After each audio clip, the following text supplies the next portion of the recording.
Telugu news channel కి స్వాగతం. Vijayawada Machilipatnam highway బోల్తోపడిన కూల్ డ్రింక్ వ్యాన్. మానవత్వమా నువ్వు ఎక్కడ ఉన్నావు? వ్యాన్ బోల్తోపడి మీద ఉన్న వాహనంలో నుంచి కూల్ డ్రింక్ కేసులను తీసుకువెళ్తున్న వాహనదారులను చూడండి.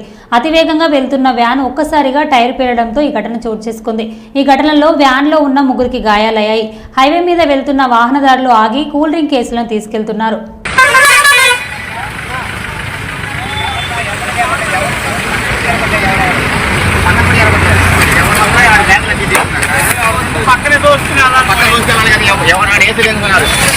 కారు మరి ఎవరికి లేవు